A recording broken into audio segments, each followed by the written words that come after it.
Hello, my name is Nicholas Hopper, and this is my AE2610 Digital Sampling Lab investigating musical genre frequencies.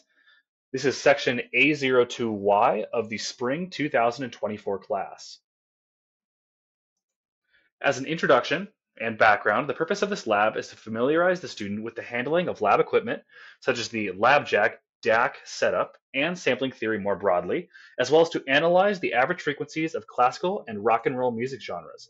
Important knowledge for understanding this experiment would include understanding sampling theory, aliasing, and sampling terminology such as samples, records, sample rates, and record duration.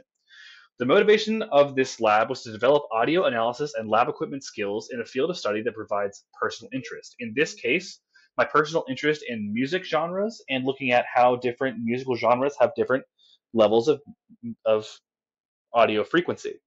The study phenomena here are microphone response, audio frequency, and power spectrums of audio recording equipment. In the approach here, the devices used in this lab include a LabJack T4 DAC system, a 3.5 millimeter breakout audio adapter, a microphone simple setup for the LabJack DAC software, and an HP laptop and speaker audio system source for providing audio samples. The approach here started as followed with experimental conduct. First, the microphone LabJack setup would be calibrated. Then there would be time to study sample audio wave shape, followed by determining the power spectrum and sample equipment recording behavior of audio equipment by measuring the reception of output measurement device and microphone. This is usually through studying relative response of the microphone compared to output device. Then we would play 5 classical music songs and 5 rock and roll songs, recording samples of each song with the microphone DAC setup.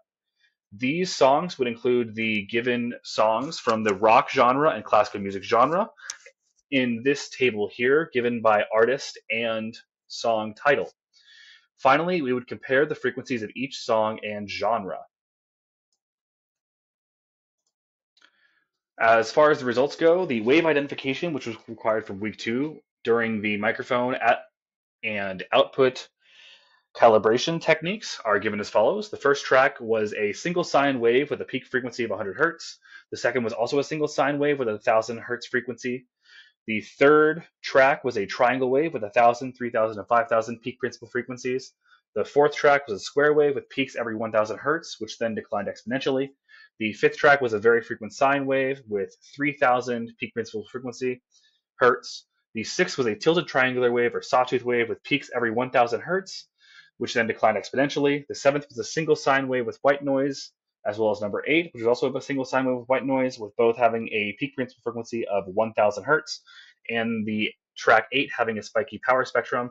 Track 9 was a sum of 3 sines with 100, 10, and 1,000 peak principal frequencies, respectively, in hertz. The 10th was a product of sines with 900 and 1,100 peak principal frequencies. And finally, track 11 had a sine wave of a sine wave with peaks which moved from 100 to 1,000 hertz. As we can see here, here are some of the examples of what those shapes look like. Next, there were the relative response rates, which was determined by playing the frequency tones of 50 hertz, 200 hertz, 500 hertz, 1,000 hertz, 5,000 hertz, and 10,000 hertz. Then recording the relative response rate, which was essentially the voltage of the microphone power, which was measured, and then dividing it by the power recorded by the output device. So the response from the microphone was divided by the output, essentially. And the observed relative response here, as we can see, peaks at the 500 hertz level and is largest from about above 50 hertz to below 1000 hertz level, with responses from the microphone declining significantly at higher audio frequencies, as can be seen here, which could mean that the responses were much less powerful from the microphone at higher frequencies. Here are the results for raw data. This is the classical music recordings, which were 0.04 seconds in total for each, at which point each wave was counted for all of these different songs. These are the raw data wave charts for the rock music as well, very similar in setup to the classical music, just with different, obviously, wave patterns. So the raw data then of combined frequency from a 0.04 second record duration were given here. which was again just counted by counting the amount of waves in each record duration. And these were the given waves.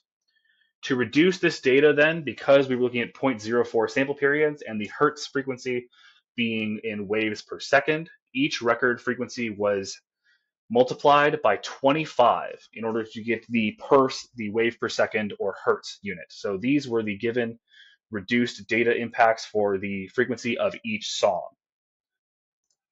These then were charted on this figure here, figure 2, with the frequency of each song by genre, with the rock music genre in blue and the classical music genre in orange. And as we can see, we took the mean frequency of each song sample for the classical music and rock music genres. And as we can see in the results above, the rock frequencies were larger on average compared to the classical music, though it should be noted the 1812 Overture's frequency was larger than 2 of the rock songs that were played, specifically London Calling and Wasted Years. Some shortcomings and complications, as well as their mitigation strategies. There was white noise in this experiment, which may have disrupted the ability to perceive the frequency of the audio waves. The best thing to do then was to mitigate the white noise by maximizing the volume of the song recordings. To ensure that the volume level and microphone response were not going to complicate this experiment, the microphone was set up at a fixed distance of 1 foot away from the audio device, and the device volume was always kept at its maximum set.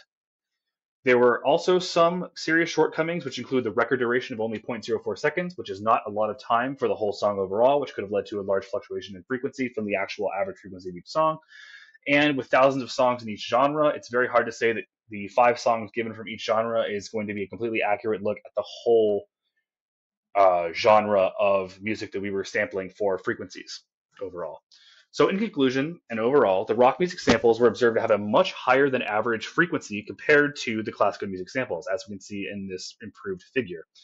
This is probably due to the use of higher frequency instruments such as guitars and vocals in the rock music. However, this was shown to not always be the case due to one of the classical music songs, the 1812 Overture, having a higher frequency potentially from the string instruments that were used, demonstrating that despite the conclusion that rock music may have a higher frequency potential and is generally emitting a higher frequency sound from this experiment, classical music is also capable of high frequency audio emissions to the point of being even higher frequency than some rock songs. So while we can say that generally rock music may be expected to have a higher frequency than classical music, that is not always the case, and there are exceptions in both of these genres. In conclusion, there were also some skills gained in this lab, including the ability to prosecute simple digital sampling lab activities and a familiarization of the digital sampling procedures for labs in the future.